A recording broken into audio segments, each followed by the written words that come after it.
Hello guys, this is Nitin Dhingra और आज जो हम चैप्टर करने वाले हैं वो है क्लास 9 का। इससे पहले मैं क्लास 10 की वीडियोस अपलोड करता रहा हूँ। उन वीडियोस में जो मैंने वीडियोस अपलोड करी हैं वो है साइंस की, सोशल साइंस की एंड मैथमेटिक्स, सब की डाल दी हैं। और आज फर्स्ट वीडियो जो अपलोड कर रहे हैं हम वो है class 9 science chapter number 1 matter in our surroundings. Students, मैं क्लास 9 में भी साइंस के साथ साथ सोशल साइंस और मैथ्स की वीडियो भी अपलोड करूँगा। सो आप हमारे साथ बने रहिए और हम पढ़ते रहेंगे आगे तक, ठीक है। तो चैप्टर देखिए, चैप्टर का नेम क्या है, मैटर इन आर सराउंडिंग। सबसे पहले, जैसा कि मैं पहले भी कराता हूँ, मैं आपको बता देता हूँ कि चैप्टर का मतलब जानना हमें, चैप्टर का मतलब जब समझ आएगा तभी उसके बाद हम बाकी काम करना स्टार्ट करेंगे। तो चैप्टर का मतलब सीखते हैं पहले। मैटर, व्हाट इज़ मैटर, क्या होता है मैटर। हमारे आसपास जितनी भी चीज़ें हैं सब कुछ मैटर है, ठीक है। और जो ये मैंने वर्ड यूज़ किया ना, आसपास, चारों तरफ, ये सराउंडिंग्स का मतलब यही होता है। तो मेरे आसपास जितनी भी सारी चीज़ें हैं उन सबको मैटर कहते हैं। तो मैटर तो क्या हुआ, मैटर ये मार्कर भी हुआ, मैटर ये वाइट बोर्ड भी हुआ, दीवार, ईंट, हर एक चीज़ क्या हुआ, मैटर।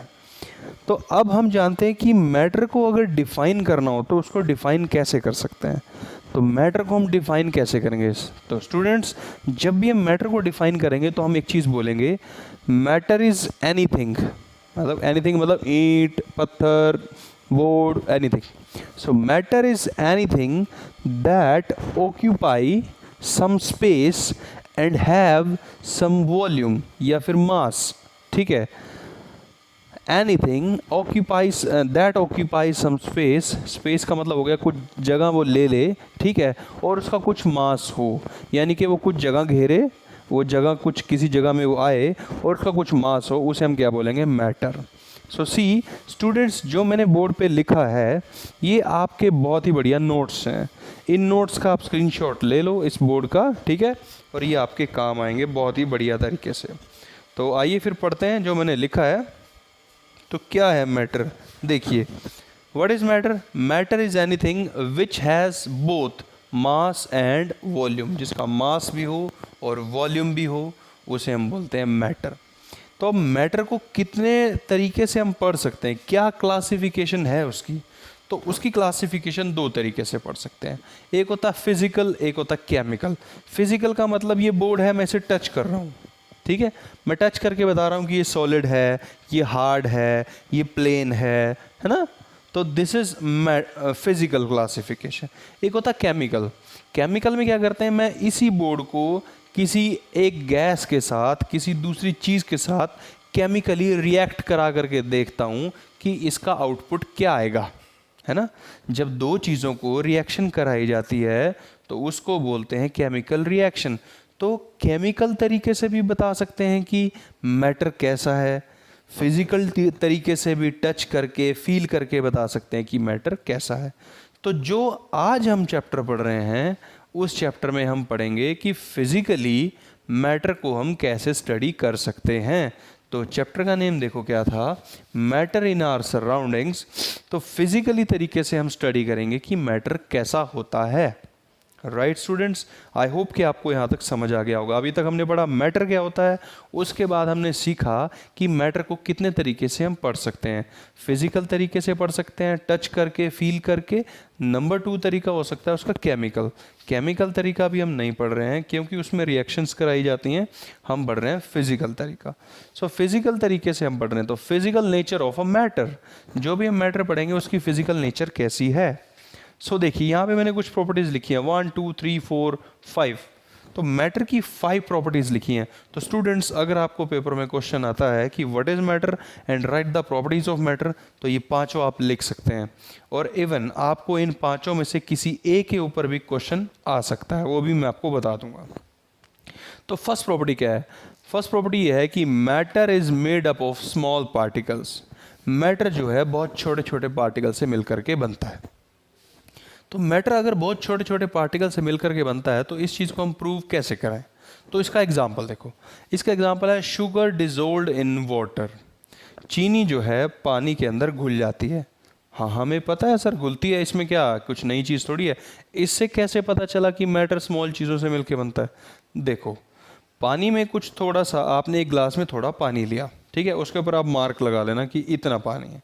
आपने उसके अंदर 1 चम्मच डाला चीनी का और हिलाना शुरू किया, स्टिरिंग शुरू किया, हिलाया, थोड़ी देर के बाद वो घुल गया। घुल गया जी। अब जब वो घुल गया तो आप उसका लेवल चेक करो। आपने उसका लेवल चेक किया, पानी तो अब भी उतना ही था, तो पानी को ऊपर क्यों नहीं बढ़ा? आप देखो ना, जैसे आप पानी के अंदर कोई, जैसे अगर आपके पास एक टब, एक बाल्टी में पानी है, उसके अंदर आप एक ईंट डाल दो, जैसे आप उसके अंदर कोई ब्रिक, कोई ईंट, कोई पत्थर डालोगे तो पानी का लेवल क्या हो जाता है? अप, बढ़ जाता है, बढ़ जाता है ना। तो ये लेवल पानी के अंदर चीनी डालने से बढ़ा नहीं। क्यों नहीं बढ़ा भाई? क्योंकि जब उसके अंदर चीनी डाली, उसको घोला, उसको हिलाया, तो चीनी घुल गई।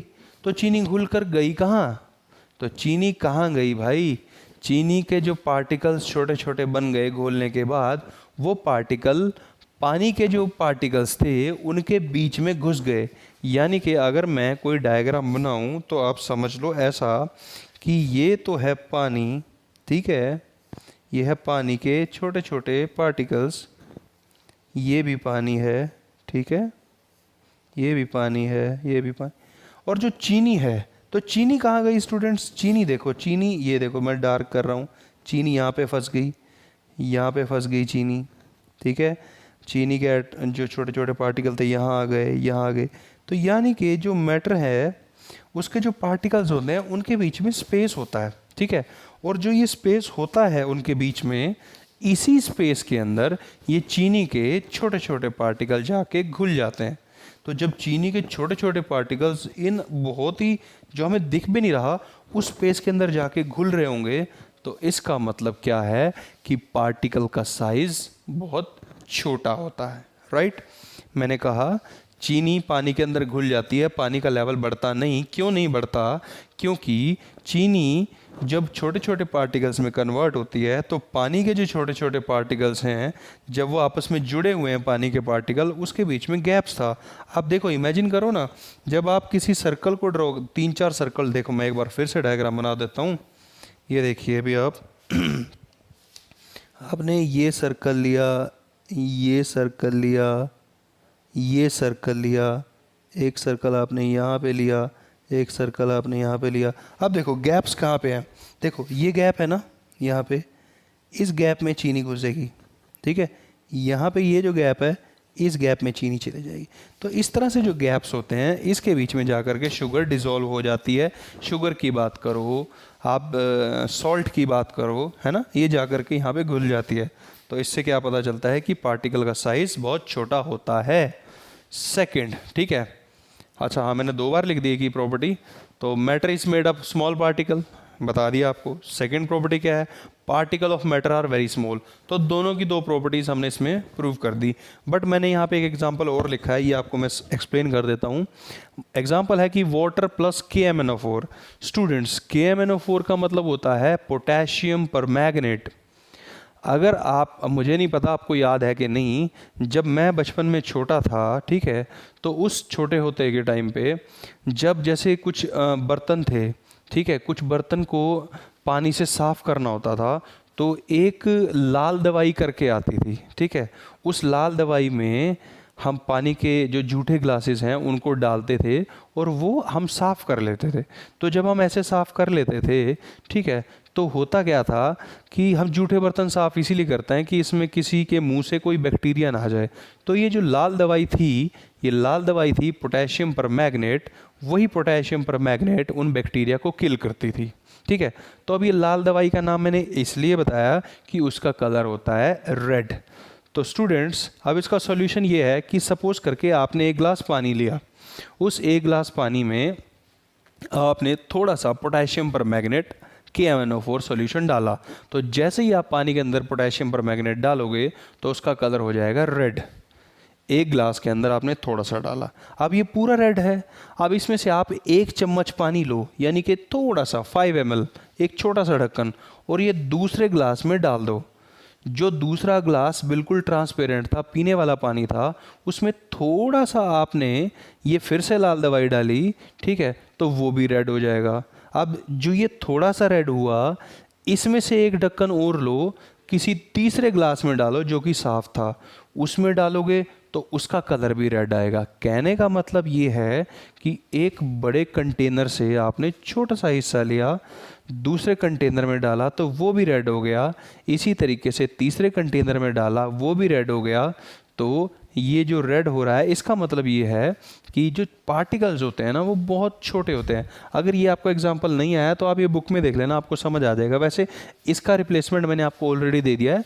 इसके अंदर ये शुगर डिजोल्ड इन वाटर या फिर लेमनेड नींबू पानी या फिर सॉल्ट इन वाटर भी एग्जाम्पल चल सकता है। Third property, particle of matter have space between them. अभी जो मैंने आपको एग्जांपल स्पेस वाला यहाँ पे करके दिखाया था उसमें मैंने ये तीनों की तीन प्रॉपर्टीज़ बता दी थी। भाई पार्टिकल और जो मैटर के जो पार्टिकल होते हैं उनके बीच में स्पेस होता है। मैंने अभी आपको दिखाया पानी के जो पार्टिकल्स थे सर्कुलर मैंने बनाए थे, उन सर्कुलर पार्टिकल्स के बीच में कुछ ना कुछ जगह बची हुई थी ना। एक बार फिर बना देते हैं, कोई बात नहीं। सी, ये लिया एक पार्टिकल ये लिया, एक पार्टिकल ये लिया, एक पार्टिकल ये लिया, एक पार्टिकल ये ले लिया, एक पार्टिकल ये ले लिया, एक पार्टिकल ले लिया ये। अब यहाँ पे देखो, ठीक है, इसको मैं थोड़ा सा ऐसे मिला देता हूँ ऐसे। तो आप देखो, ये देखो यहाँ पे स्पेस है, मैं डार्क कर रहा हूँ, यहाँ पे स्पेस है, मैं डार्क कर रहा हूँ, यहाँ पे स्पेस है, यहाँ पे भी मैंने डार्क कर दिया है।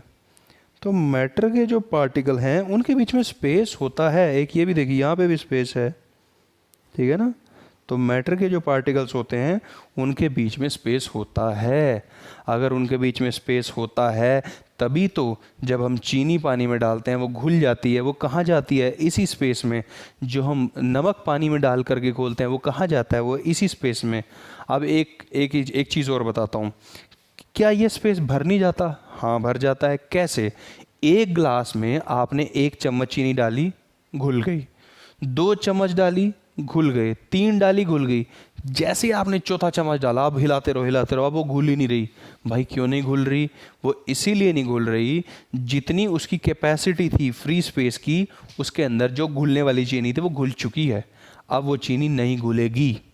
ओके, अब वो नहीं घुलेगी। और हाँ, अब अगर आप चीनी और डालते रहोगे तो पानी का लेवल भी अप होता जाएगा। राइट? तो पानी का लेवल क्यों अप होगा? क्योंकि अब चीनी घुल सकती नहीं। अब आप जो चीज़ डाल रहे हो वो चीज़ घुल करके इस स्पेस के बीच में जा नहीं सकती, क्योंकि अब स्पेस पूरा भर चुका है। तो अब घुलने के लिए कोई कंडीशन बची नहीं। तो जैसे ही आप चीनी डालोगे या कुछ भी चीज़ डालोगे, क्योंकि अब स्पेस तो पूरा कंज्यूम हो गया, ठीक है, अब स्पेस नहीं है, तो वो अप होगा। आप ऐसा समझ लो जैसे किसी रूम में बच्चे पढ़ रहे हैं, ट्यूशन का कोई रूम है या कोई क्लास रूम है, उसकी कैपेसिटी है 50 स्टूडेंट्स की। तो भाई 50 बच्चे आकर के बैठ गए, ठीक है। अब उसमें जो है थोड़ा वो टाइट होकर के अगर बैठे तो 3-4 बच्चों को वो और बिठा लेते हैं। सपोज 5 बच्चे और आके बैठ गए, अब वो बहुत टाइट हो गए, अब वो इतने टाइट होकर के बैठे हुए हैं 55 स्टूडेंट्स। अगर अब एक बच्चा एक्स्ट्रा आएगा तो अब वो कहाँ जाएगा? अब तो स्पेस है ही नहीं, कहाँ बैठेगा? उनके सिर पे बैठना पड़ेगा भाई, है कि नहीं? तो यही चीज़ है, तो सिर पे बैठना पड़ेगा, मतलब स्पेस नहीं है। जब स्पेस नहीं है तो पानी का लेवल अप हुआ। Right students? Next, particle of matter are continuously moving. Matter के पार्टिकल हमेशा मूव करते रहते हैं, इधर उधर इधर उधर इधर उधर। इसका एग्जाम्पल देखो। एग्जाम्पल ऐसा है, जब आपके घर में खाना बनता है, गरम गरम खाना, कुछ आपके घर में बने राजमा चावल, आपके घर में बना हलवा, कोई भी चीज़ आपके घर में बन रही है, बनती तो है वो किचन में, आपको खुशबू, उसकी फ्रेगरेंस आ जाती है आपके रूम तक भी। ऐसा कैसे पॉसिबल है?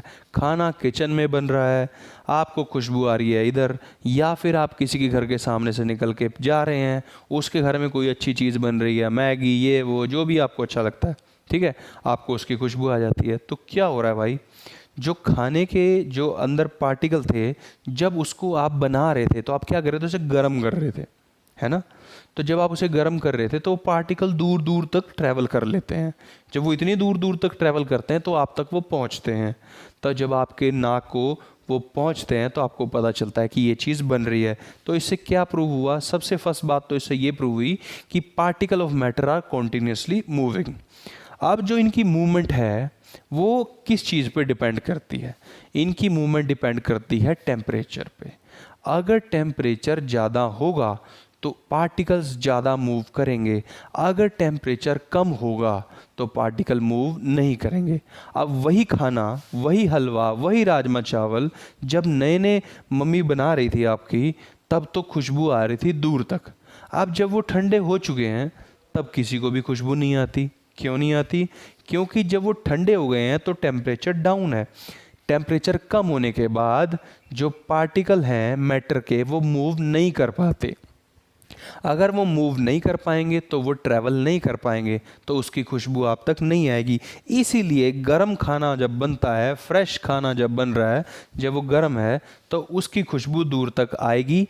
बट अगर कोई खाना ठंडा हो गया उसकी खुशबू नहीं आएगी। सो देयरफॉर टेम्परेचर के बढ़ने से पार्टिकल्स की मूवमेंट बढ़ती है, राइट। और जब पार्टिकल्स की मूवमेंट बढ़ती है, जब भी कोई चीज़ मोशन में होती है, उसके अंदर जो एनर्जी होती है उस एनर्जी को बोलते हैं kinetic energy. So any particle in the motion, जब भी वो चल रहा है तो उसके अंदर कौन सी एनर्जी होती है? Kinetic energy, right students. तो ये काइनेटिक एनर्जी की वजह से ही आपको पता चलता है कि कुछ नया खाना बन रहा है।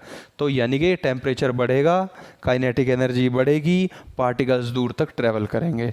टेम्परेचर कम हो जाएगा, काइनेटिक एनर्जी कम हो जाएगी, तो पार्टिकल्स मूव नहीं करेंगे। सो right, so particle of the matter are continuously moving. This is due to the kinetic energy of the particles. Increase in temperature increase the speed of the particles. Example, the fragrance of hot food and cold food. Cold food की smell, खुशबू नहीं आती है, hot की आ जाती है। Okay अब जब क्या होता है, दो पार्टिकल्स, दो मैटर आपस में मिक्स हो जाते हैं। कैसे मिक्स हो जाते हैं? खाना जो किचन में बन रहा था वो सॉलिड था, राजमा या हलवा या कुछ भी, वो सॉलिड था। जैसे ही आपने उसको हीट किया तो वो वेपर बन गया, गैस बन गया, और एटमॉस्फेयर की जो गैस थी उसके अंदर मिक्स हो गया। मिक्स हो गया ना, है ना। या फिर आप ऐसे समझ लो कि कोई इंक ले ली मैंने, इंक होती है ना, इंक को पानी में डाला तो वो एक दूसरे के अंदर मिक्स हो जाते हैं, एकदम से कलर हो गया। या फिर एग्जांपल लिया था KMnO4 का वाटर में, ये एक दोनों के अंदर मिक्स हो जाते हैं। तो जो मैटर एक दूसरे के अंदर मिक्स हो जाते हैं, intermixing of the matter is known as diffusion.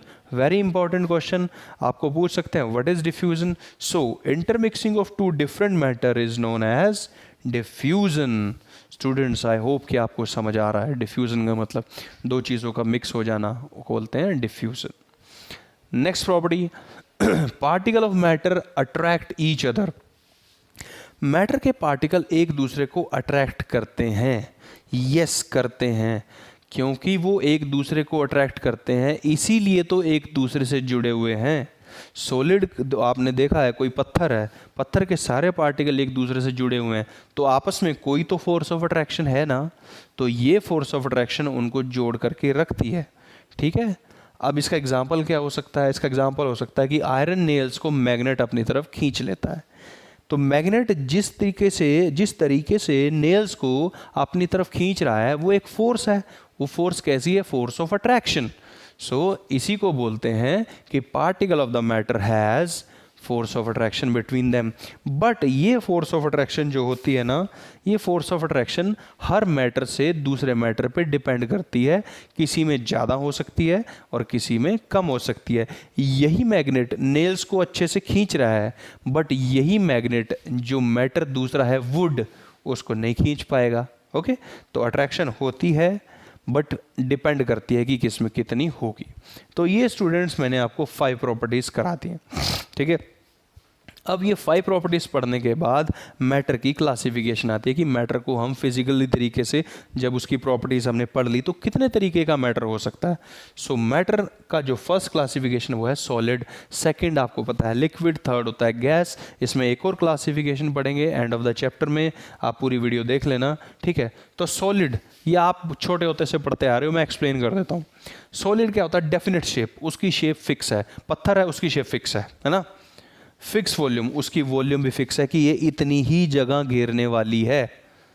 Low compressibility, पत्थर को दबा पाना मुश्किल है पर नामुमकिन नहीं है। दबा देंगे, बहुत हाई फोर्स लगाएंगे तो दब ही जाएगा यार, बट कंप्रेसिबिलिटी कम है। Definite shape, fix volume, low compressibility. अब कंप्रेसिबिलिटी है तो कम, but on the application of external force tries to remain in their original shape.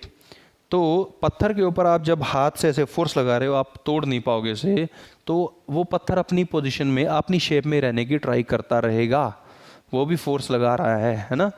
अब मैं इस मार्कर पे मैं फोर्स लगाता हूँ, मैं फोर्स लगा रहा हूँ, ठीक है, मैं फोर्स लगा रहा हूँ, क्या इसकी शेप चेंज हो रही है? नहीं हो रही है ना। तो ये अपनी पोजीशन में, अपनी शेप में रहने की ट्राई कर रहा है, फोर्स लगा। बट अगर मैं जितनी ये फोर्स लगा रहा है आपस में कि मैं अपनी शेप में रहूँ, उससे ज़्यादा फोर्स लगाऊँ तो ये पिचक सकता है, अच्छा ना, ठीक है, ओके। तो टमाटर को देख लो, टोमेटो, वो ठीक है, थोड़ी फोर्स लगाओगे तो कुछ नहीं होगा, ज़्यादा फोर्स लगाओगे तो पिचक जाएगा, है ना, ओके। इंपॉर्टेंट चीज़ चल रही है। Next property, solid are rigid. भाई रिजिड का मतलब क्या है? दो चीज़ें होती हैं, एक होता है hard, solids are hard, yes, and solid are rigid. तो दोनों हैं तो सेम, पर डिफरेंस क्या है? सॉलिड रिजिड है। रिजिड का मतलब ये है भाई कि सॉलिड जो है अपनी शेप चेंज होने नहीं देता भाई, ठीक है। अगर आप उसकी शेप चेंज करने की कोशिश करोगे, फोर्स लगाते रहोगे, तो वो टूट जाएगा, शेप नहीं चेंज करेगा, वो टूट जाएगा। टूटने के बाद शेप चेंज होगी। मतलब ऐसा नहीं है कि मैं इसको करता रहूँ, चेंज करता रहूँ तो ये ना टूट सकता है, टेढ़ा मेढ़ा हो जाएगा ना, ऐसा हो जाएगा इसका।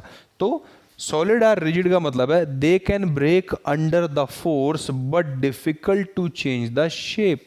पत्थर के ऊपर आप फोर्स लगाते रहे कि पत्थर गोल था, ठीक है, कि मैं इसको एक रेक्टेंगल में कन्वर्ट कर दूं, भाई रेक्टेंगल नहीं बनेगा, पत्थर टूट बेशक जाएगा। तो यही चीज़ क्या कहलाती है? Rigidity, okay. अभी इसको याद रखना, इससे अभी एक बता रहा हूँ आपको मैं। देखो क्वेश्चन, अभी एग्जांपल दे रखे हैं कि rubber band, sugar particle, sponge. Sugar particle आपने देखा ही है, छोटे छोटे पार्टिकल होते हैं शुगर की, ये सॉलिड हैं, ये तो आपको पता है। रबर बैंड, क्या रबर बैंड भी क्या सॉलिड होता है? यस, रबर बैंड भी सॉलिड होता है। कैसे? भाई रबर बैंड को आप फोर्स लगाते हो, खींच लेते हो, खींच गया, छोड़ देते हो, अपनी शेप में आ जाता है, ठीक है। अब एक बात देखो, अब आप उसके ऊपर इतना खींच सकता था, वो आपने इतना खींच दिया तो क्या होगा? फोर्स एक्स्ट्रा लग गई तो वो टूट जाएगा, बट वो इतनी शेप नहीं करवाएगा, है ना। तो रिजिडिटी वाली बात आ गई रबर बैंड के अंदर। तो रबर बैंड में देखो, रबर बैंड ब्रेक कर जाएगा अंडर द फोर्स, बट अपनी शेप चेंज नहीं करेगा। अगर आप उसको छोड़ोगे तो अपनी शेप में आएगा, बहुत ज़्यादा फोर्स लगाओगे तो टूट जाएगा। ऐसा नहीं कि वो इतना लंबा होकर रह जाएगा, नो, या तो वो वापस आ जाएगा, अगर एक्स्ट्रा फोर्स लगाई तो वो टूटेगा। So therefore rubber band is a solid. Sponge वो स्पंज, ये रुई, ऐसा कुछ समझ लो, जिससे वो टेडी बेयर वगैरह बनते हैं, है ना। तो जो स्पॉन्ज होती है, स्पॉन्ज भी कैसी होती है? सॉलिड होती है। कैसे भाई? उसको तो दबा सकते हैं, यानी कि उसके अंदर तो कंप्रेसिबिलिटी है नहीं, वो तो दब जाएगा। हाँ भाई ठीक है, आप स्पॉन्ज को दबाओगे ऐसे दब जाएगा, पर क्यों दब जाएगा भाई? वो तब तक दबेगा, स्पॉन्ज की प्रॉपर्टी होती है उसके अंदर छेद होते हैं, पोर्स होते हैं, उन पोर्स के अंदर क्या भर जाती है? हवा। तो आप उसको उतना ही कंप्रेस कर सकते हो माय डियर स्टूडेंट्स जितनी उसके अंदर हवा है। जब उसकी सारी हवा निकली, आप दबाते गए, अब उसके आगे नहीं वो दबेगा, उसकी हवा निकल गई, ठीक है। तो उसके अंदर कंप्रेसिबिलिटी है, बट वो ड्यू टू एयर है। So sponge is also a solid, okay, ठीक है। अब आगी बारी लिक्विड की। सॉलिड की शेप फिक्स थी, लिक्विड की शेप फिक्स नहीं है। ग्लास में डालोगे तो ग्लास जैसी शेप है, बाल्टी में डालोगे तो बाल्टी, टब में डालोगे तो टब, फर्श पे गिरा दोगे तो वो फैल जाएगा। तो शेप फिक्स नहीं है, बट वॉल्यूम फिक्स है। एक गिलास पानी है तो एक गिलास ही रहेगा, चाहे वो जग में डालो, चाहे वो कहीं भी डालो। तो shape not fix, volume fixed, ठीक है। कैन चेंज द शेप, बता ही दिया फिक्स शेप नहीं है, ठीक है। हाँ, अगर इसकी शेप चेंज हो जा रही है, सॉलिड की शेप चेंज नहीं हुई थी, therefore he solid was rigid. But क्योंकि लिक्विड की शेप चेंज होती है तो लिक्विड रिजिड नहीं होता है, और जो चीज़ रिजिड नहीं होती उसे फ्लूइड कहते हैं। Very important. What is fluid? Fluid is a liquid. क्यों भाई? Because liquid is not rigid, because it can change it shape. तो जो चीज़ अपनी शेप चेंज करती रहेगी उसे हम फ्लूइड कह देंगे, राइट। अब आ गया डिफ्यूज़न। डिफ्यूज़न मैंने बताया था, दो चीज़ों का मिक्स होना डिफ्यूज़न कहलाता है। भाई क्या एक पत्थर दूसरे पत्थर से मिक्स हो जाएगा? एक पत्थर ये एक पत्थर ये एक दूसरे के साथ रह सकते हैं बट मिक्स हो सकते हैं? नो। क्या दो लिक्विड मिक्स हो सकते हैं? यस। नींबू पानी, नींबू का रस, पानी मिक्स हो जाएंगे, बहुत ही बढ़िया। तो अब कोई गैस है जैसे ऑक्सीजन है, ऑक्सीजन कहाँ पे? पानी के अंदर घुली होती है। उसी घुली हुई ऑक्सीजन से एक्वेटिक एनिमल्स जो पानी में रहते हैं, मछलियाँ वगैरह, वो सांस लेते हैं। तो यानी कि गैस भी लिक्विड के अंदर घुल सकती है, बिल्कुल घुल सकती है। सॉलिड भी घुलता है, चीनी घुलती है, बट उसको जब डिफ्यूज़ करते हैं तो फोर्स लगानी पड़ती है बहुत ज़्यादा। तो कहने का मतलब है डिफ्यूज़न की जो प्रॉपर्टी है सॉलिड में कम होती है, लिक्विड में आसानी से होती है, तो लिक्विड में ज़्यादा होती है। और जब हम गैस की बात करेंगे तो बहुत ही ज़्यादा होगी।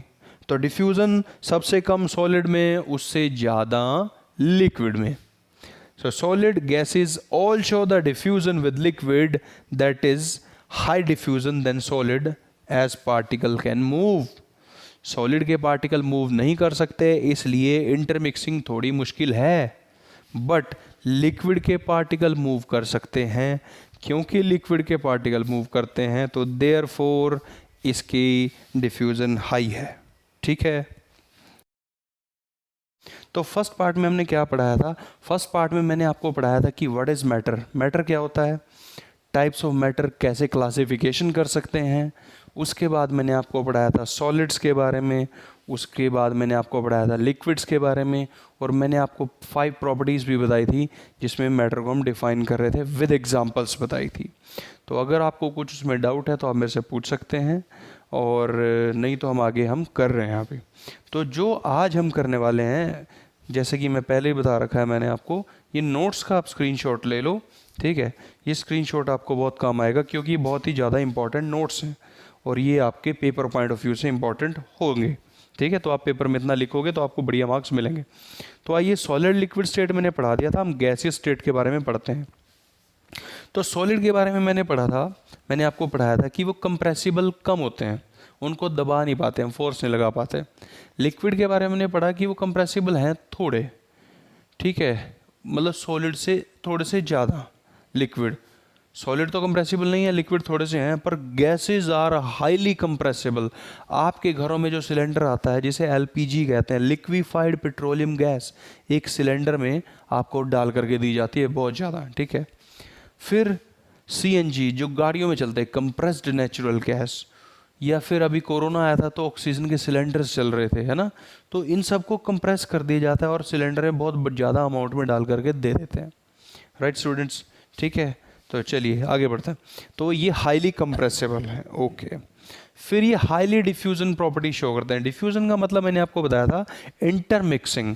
तो जब जो गैसेज हैं, आप देखो एटमॉस्फेयर में आपकी कौन कौन सी गैसेज हैं एटमॉस्फेयर में, आपको बताया एटमॉस्फेयर में आपकी ऑक्सीजन है, एटमॉस्फेयर में आपकी नाइट्रोजन है, कार्बन डाइऑक्साइड है, और ये आपस में मिक्स हो रखी हैं, है ना।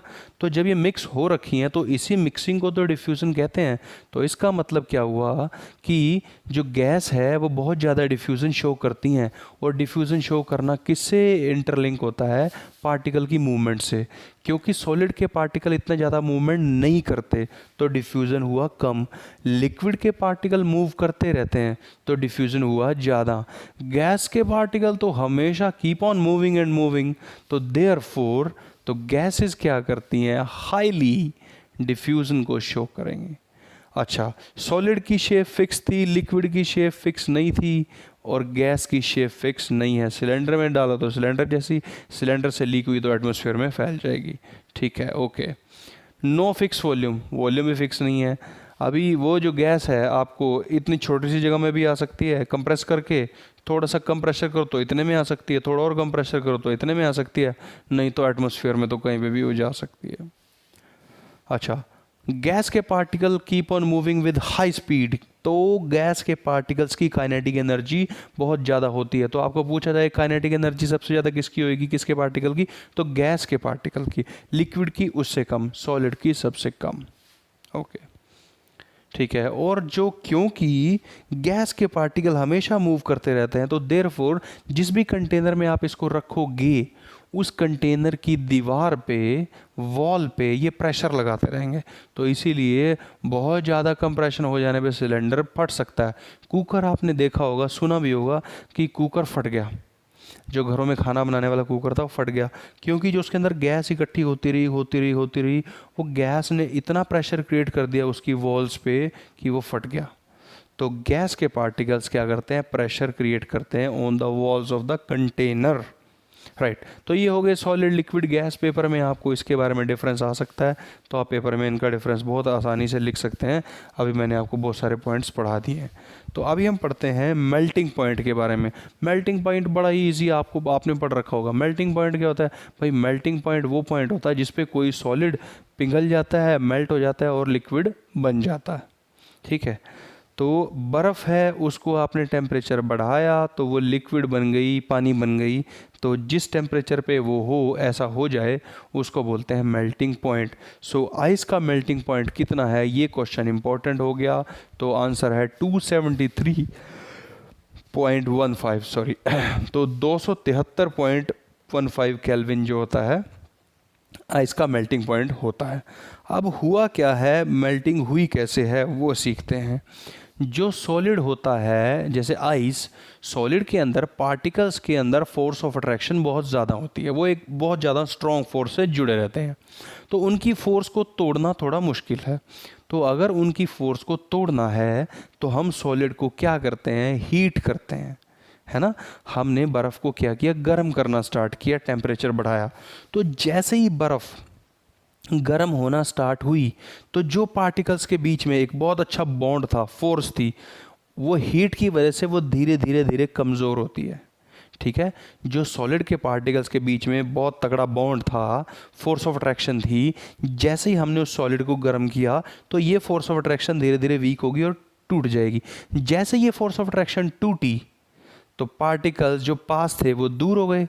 तो जैसे ही पार्टिकल्स, सॉलिड के पार्टिकल बहुत पास होते हैं, जैसे ही पार्टिकल थोड़ा दूर हुए तो सॉलिड किस में कन्वर्ट हो गया, लिक्विड में। तो समझ आ गया स्टूडेंट्स। तो देखो फिर, तो मेल्टिंग पॉइंट के बारे में बताया था, minimum temperature at which the solid melts to become a liquid at constant atmospheric pressure.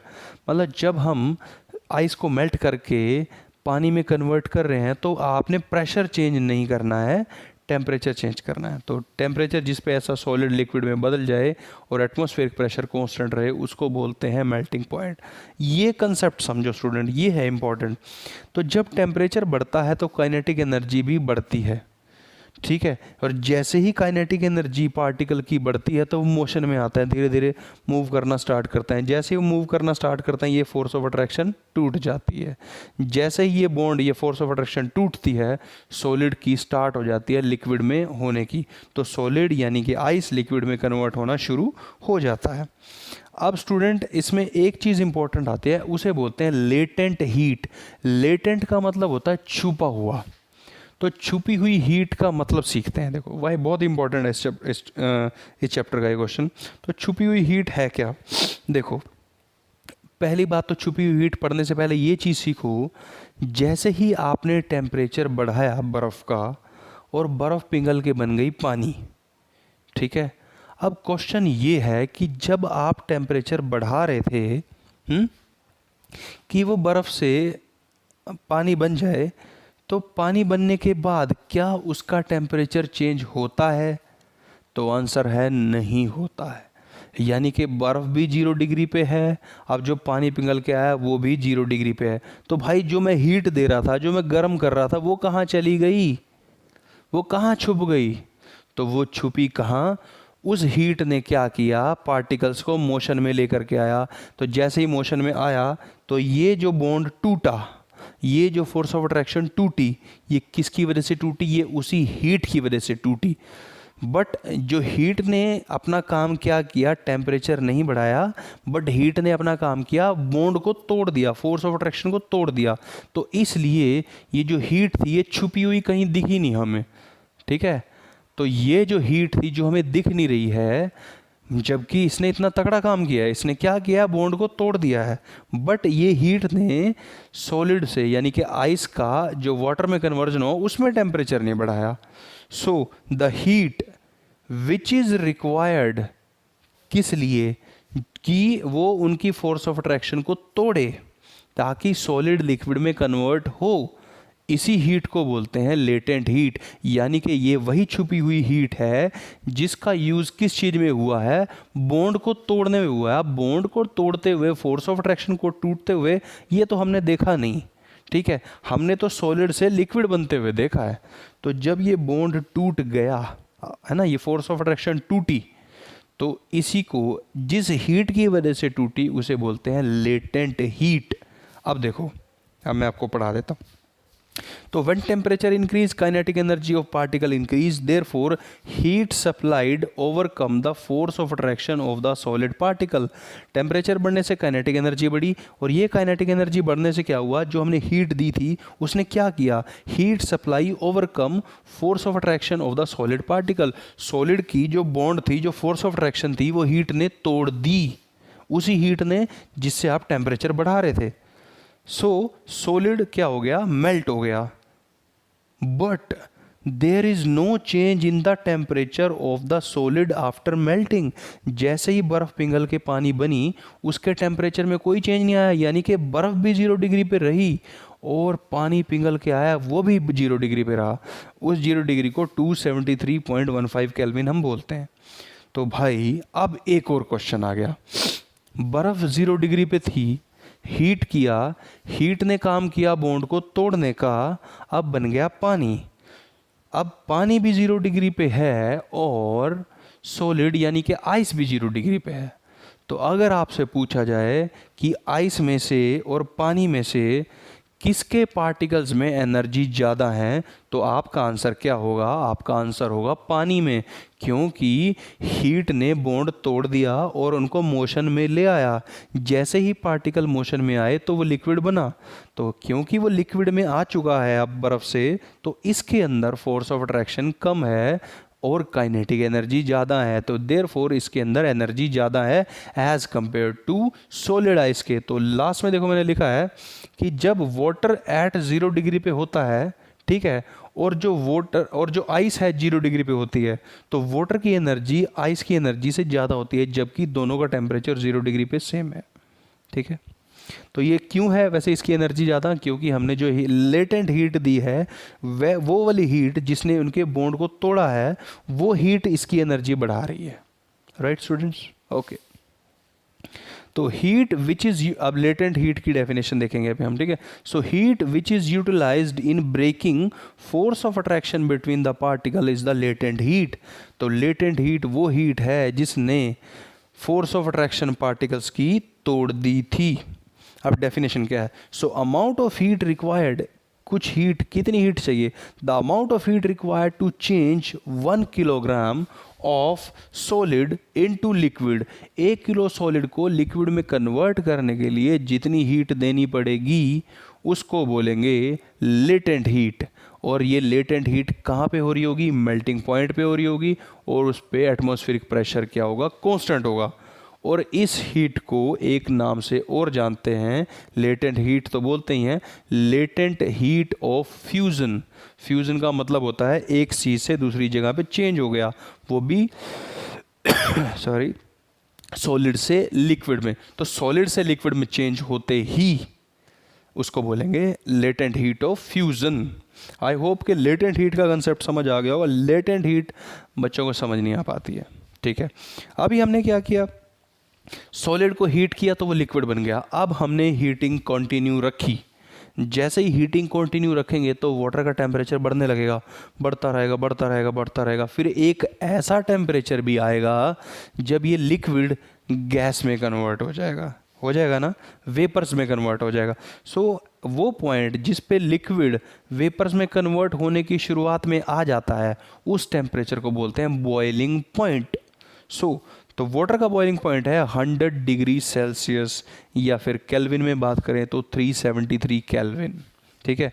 और अब एक चीज़ और समझ लीजिए, जो 0 डिग्री टेम्परेचर होता है, 0 डिग्री टेम्परेचर किसके इक्वल होता है? 273 केल्विन के। ये आपको पता होना चाहिए। 0 डिग्री सेल्सियस होता है 273 केल्विन के, तो 100 डिग्री सेल्सियस किसके इक्वल होगा? 373 केल्विन। तो 100 डिग्री सेल्सियस टेम्परेचर है बॉइलिंग वाटर का, और 373 केल्विन भी टेम्परेचर है बॉइलिंग वाटर का। ठीक है जी, हाँ जी। तो लेटेंट, हाँ, अब इसकी डेफिनेशन देखो। When the temperature is increase of the liquid, kinetic energy increases, particle starts living the liquid state and forms the vapour. उसी पानी को, अभी बर्फ़ से पानी बनाया था, अब पानी को गर्म कर रहा हूँ, तो गर्म करने पे क्या हो रहा है? वो लिक्विड से वेपर्स में कन्वर्ट होएगा। तो जब वो वेपर में कन्वर्ट हो रहा है ना, तो वेपर में कन्वर्ट हो रहा है, तो उस टेम्परेचर को बोलेंगे बॉइलिंग पॉइंट। ठीक है। सो देखो, the temperature at which liquid start boiling at constant atmospheric pressure is called boiling point. और अब देखो, लिक्विड से वो गैस बनेगा, है ना। लिक्विड से जब वो गैस बन रहा होगा तो उसमें भी एक हीट यूज़ हो रही होगी। वो कौन सी हीट होगी? वो भी लेटेंट हीट होगी। क्योंकि देखो, सॉलिड के अंदर फोर्स ऑफ अट्रैक्शन थी, वो लेटेंट हीट ने सॉलिड के अंदर फोर्स ऑफ अट्रैक्शन तोड़ दी थी। लिक्विड के अंदर भी तो थोड़ी बहुत फोर्स ऑफ अट्रैक्शन है। जैसे ही ये फोर्स ऑफ अट्रैक्शन टूटेगी तो लिक्विड बनेगा गैस। तो वो हीट जो कि लिक्विड के पार्टिकल्स की फोर्स ऑफ अट्रैक्शन को तोड़ेगा, उसको बोलेंगे लेटेंट हीट ऑफ वेपराइजेशन। जैसे लेटेंट हीट ऑफ फ्यूजन थी, वैसे ही इसकी डेफिनेशन आप लिख सकते हैं कि what is latent heat of vaporisation. एक और क्वेश्चन, जब टेम्परेचर हुआ 100 डिग्री सेल्सियस, 100 डिग्री सेल्सियस पे पानी बॉयल भी हो रहा है और वेपर में भी बन रहा है। तो 100 डिग्री सेल्सियस पे जो वेपर्स बने हुए हैं और जो पानी है, एनर्जी किसकी ज़्यादा होगी? यस, डेफिनेटली वेपर्स की ज़्यादा होगी। जैसे कि वाटर की एनर्जी ज़्यादा आई थी जो कि सॉलिड से बन के आया था, क्योंकि उसके अंदर लेटेंट हीट डल चुकी थी। इसी तरीके से जो वेपर्स हैं 100 डिग्री सेल्सियस पे हैं, इनके अंदर लेटेंट हीट है। ठीक है। और ये एनर्जी ज़्यादा रखते हैं किससे? वो जो कि वाटर बॉयल कर रहा है, कितने डिग्री सेल्सियस पे? 100 डिग्री सेल्सियस पे। अब कई बार ऐसा भी होता है, अभी हमने सॉलिड से लिक्विड बनाया, लिक्विड से बनाया गैस। कभी कभी ऐसा भी होता है कि सॉलिड से सीधा ही गैस बन जाता है। उस हीट को, उस टेम्परेचर को बोलते हैं हीट ऑफ सब्लिमेशन। ये आपने याद रखना है। When solid directly converted into a gaseous state without going into the liquid state, that is the heat of sublimation. और कभी कभी ऐसा हो सकता है कि गैस से सीधा ही सॉलिड बन जाए, उसको बोलते हैं हीट ऑफ डिपोजिशन। ये इंपॉर्टेंट है। तो हीट ऑफ डिपोजिशन और हीट ऑफ सब्लिमेशन आपको अच्छे से याद कर लेना है। तो स्टूडेंट्स, अभी तक तो हमने पढ़ लिया था कि टेम्परेचर का इफ़ेक्ट क्या होता है। अब हम देखते हैं कि प्रेशर का इफ़ेक्ट क्या होएगा जो स्टेट्स ऑफ मैटर होती हैं उनके ऊपर। तो हमने देखा था कि टेम्परेचर बढ़ने से क्या हो रहा था? सॉलिड लिक्विड बन रहा है, लिक्विड से गैस बन रहा है। अब प्रेशर से क्या होएगा वो देखते हैं कि स्टूडेंट्स क्या होता है कि जब किसी चीज़ का प्रेशर बढ़ाया जाता है, फॉर एग्ज़ाम्पल जैसे कोई गैस है, किसी सिलेंडर में कोई गैस है, उसके ऊपर आपने प्रेशर बढ़ाना स्टार्ट किया। तो जैसे ही प्रेशर बढ़ाना आप स्टार्ट करोगे तो प्रेशर बढ़ने के साथ साथ होगा क्या कि प्रेशर बढ़ते बढ़ते बढ़ते उसके पार्टिकल्स जो दूर थे वो पास आने लगेंगे। तो जैसे ही पार्टिकल दूर से पास आने लगेंगे तो होगा क्या, वो लिक्विड से, सॉरी गैस से वो लिक्विड में कन्वर्ट होना शुरू हो जाएगा। आपको पता है ना स्टूडेंट्स, हम घरों में एक गैस यूज़ करते हैं सिलेंडर में, एलपीजी। उसको सुनो, देखो क्या बोलते हैं उसे, लिक्विफाइड पेट्रोलियम गैस। है तो वो गैस, बट उसको हाई प्रेशर पे आपने कंडेंस करके सिलेंडर में डाला है तो वो थोड़ी लिक्विफाई हो चुकी है, तो इसलिए उसको बोलते हैं liquefied petroleum gas. So therefore जब हम प्रेशर बहुत ज़्यादा इंक्रीज करें, ठीक है, बट हम टेम्परेचर थोड़ा लो कर दें, यानी कि प्रेशर बढ़ा दें और टेम्परेचर कर दें कम, तो जो वो गैस थी वो किस में कन्वर्ट हो जाएगी, वो कन्वर्ट हो जाएगी लिक्विड में। सो देयरफॉर देखो ये हमें पता है कि सॉलिड पे जब हम प्रेशर बढ़ाएं, ठीक है, तो वो क्या बन सकता है, लिक्विड बन सकता है। जस्ट अ मिनट, मैंने ना इसमें थोड़ा सा एक गलत लिख दिया है, इसको मैं करेक्ट कर देता हूँ। इसको मैंने लिखना ये था कि जब गैस पे, या मैंने गैस लिखना था, हाँ यहाँ पे, जब हम गैस पे बहुत ज़्यादा प्रेशर क्रिएट कर देते हैं, ठीक है, गैस पे प्रेशर बनाते हैं, तो वो क्या बन जाता है, लिक्विड बन जाता है और टेम्परेचर कम कर देते हैं। सो गैस पे टेम्परेचर आपने प्रेशर बढ़ाया तो वो बन गया लिक्विड। तो एक एक चीज़ है सॉलिड CO2, CO2 को बोलते हैं कार्बन डाइऑक्साइड, ये होती है गैस। बट एक सॉलिड CO2 होता है, उसे हम बोलते हैं ड्राई आइस। जो सॉलिड CO2, अभी आप कहोगे सॉलिड कैसे हो सकता है CO2 सॉलिड हो सकता है। सपोज जो गैस थी उसके ऊपर आपने प्रेशर बढ़ाया तो वो लिक्विड बन सकता है। तो आप इमेजिन करो कि गैस के ऊपर इतना ज़्यादा प्रेशर बढ़ा दिया कि वो सीधा लिक्विड के बाद सीधा ही सॉलिड बन गया, तो वही क्या है, ड्राई आइस है। तो CO2 को ड्राई आइस कहते हैं और ये बहुत हाई प्रेशर पे स्टोर करते हैं। डेफिनेटली आप गैस से सॉलिड बनाओगे तो प्रेशर तो आपको ज़्यादा करना ही पड़ेगा। सो सॉलिड जो CO2 है, ड्राई आइस जिसको बोलते हैं, उसको हाई प्रेशर पे स्टोर करा जाता है। और अगर आपने इसको CO2 गैस में कन्वर्ट करना है तो क्या करना पड़ेगा, प्रेशर कम कर दो, तो ये अपने आप किस में कन्वर्ट हो जाएगी, जो एटमॉस्फेरिक गैस है उसमें कन्वर्ट हो जाएगी। वेरी सिंपल, ठीक है। तो अभी एक चीज़ ये देख लो, जब सॉलिड से बनाना है लिक्विड तो टेम्परेचर बढ़ाया, उसे बोलते हैं fusion, heat of fusion, latent heat of fusion पढ़ा था। लिक्विड से सॉलिड बनाना तो सॉलिडिफिकेशन, ओके। लिक्विड से गैस बनाना है तो वेपराइजेशन। बट अगर गैस से लिक्विड बनाना है तो उसको बोलते हैं कंडेंसेशन। सॉलिड से डायरेक्ट गैस बनाना है तो सब्लिमेशन, और गैस से डायरेक्ट सॉलिड बनाना है तो डिपोजिशन। सो ये आपको 6 प्रोसेस हैं, 6 के 6 याद होने चाहिए कि किसको क्या बोलते हैं। सो लास्ट टॉपिक है इवेपोरेशन। इवेपोरेशन आपने देखा ही है क्या होता है। अगर आपने किसी बाल्टी में पानी रख दिया और उसको धूप में छोड़ दिया तो आप थोड़ी देर बाद आकर क्या देखोगे कि पानी कम हो गया। तो पानी कहाँ गया, वो इवेपोरेट होकर के एटमॉस्फेयर में चला गया। तो अब इवेपोरेशन का मतलब क्या होता है और इवेपोरेशन बॉइलिंग पॉइंट से डिफरेंट कैसे होती है ये भी थोड़ा सा बताया था। इवेपोरेशन में क्या होता है, बॉइलिंग में तो देखो जब वाटर बॉयल हो रहा होता है तो पूरा का पूरा वाटर बॉयल हो रहा है, पूरा का पूरा वाटर बॉयल हो रहा है, तो पूरे के पूरे वाटर के अंदर इतनी एनर्जी है कि वो धीरे धीरे लिक्विड से गैस बनेगा, लिक्विड से गैस बनेगा।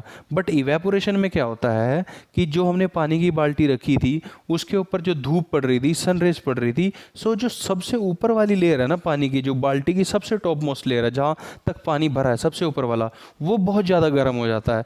क्योंकि वो बहुत ज़्यादा गर्म हो जाता है तो इसलिए ऊपर की सरफेस वाला जो पानी है वो इवेपोरेट होता है, नीचे वाला नहीं होता, ठीक है। सो इवेपोरेशन में क्या है, इवेपोरेशन की डेफिनेशन देखो, change of liquid to the vapour. Liquid से वेपर तो बनेंगे but below the boiling point, boiling point नहीं आया, धूप में रखा हुआ था, उसका टेम्परेचर 40-50 हो गया होगा, जितना कि बाहर टेम्परेचर होगा। जैसे आजकल बहुत गर्मी है तो 45-46 डिग्री टेम्परेचर हो रहा होगा, बट वो बाल्टी में से पानी इवेपोरेट होने लग गया। अब 45 डिग्री पे हुआ है, 100 डिग्री पे तो नहीं हुआ। तो therefore, so the change of liquid to the vapor below the boiling point is known as evaporation. So evaporation तो आपको समझ आ गया। अब समझते हैं कि evaporation का रेट कितना ज़्यादा हो सकता है, कितनी इवेपोरेशन होगी, कितनी कम होगी। तो भाई जितना ज़्यादा टेम्परेचर उतना ज़्यादा evaporation. Very simple. Wind speed, भाई विंड स्पीड से पहले ये पढ़ लेते हैं ह्यूमिडिटी। ह्यूमिडिटी क्या होती है भाई, देखो एक एयर है, जैसे ये रूम है, इस रूम की कुछ तो कैपेसिटी है कि इसमें इतने ही इसमें 20 बच्चे आ सकते हैं, ये इसकी कैपेसिटी है। जब इसके अंदर 20 बच्चे आ जाएंगे तो अगर एक और बच्चा आएगा तो बैठने में थोड़ी दिक्कत होगी, बैठ नहीं पाएगा। वो कब बैठ सकता है, वो तभी बैठ सकता है जब कोई बच्चा उठ करके जाए। समझ गए।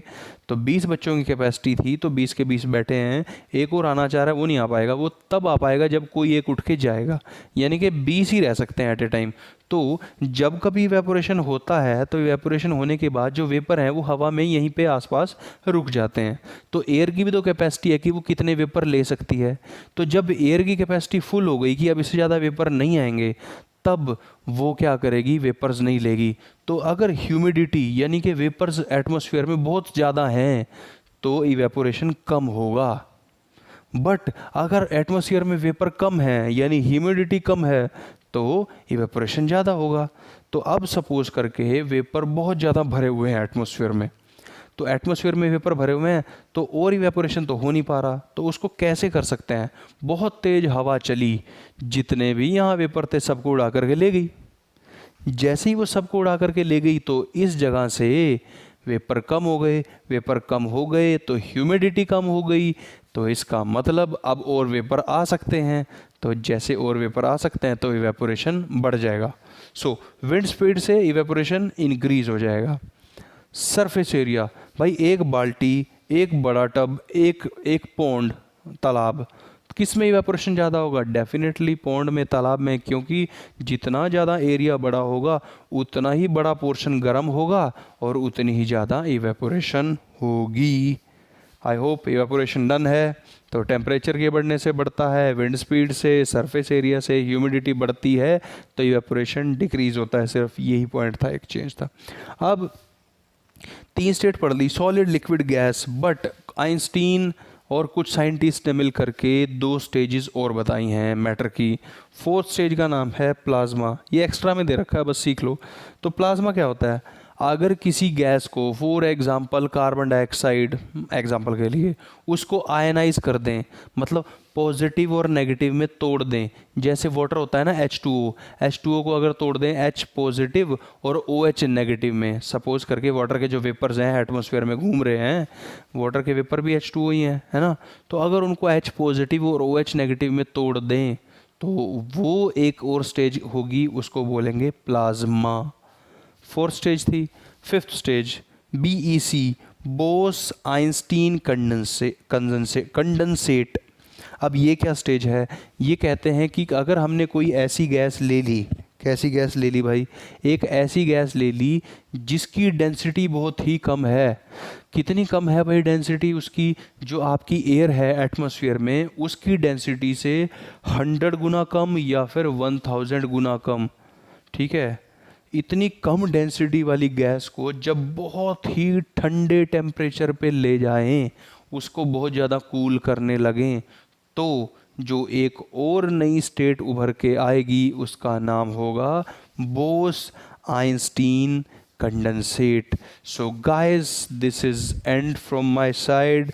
अब आप सब्सक्राइब और शेयर कर देना। Thank you so much. I hope कि आपको बहुत अच्छे से समझ आ गया होगा।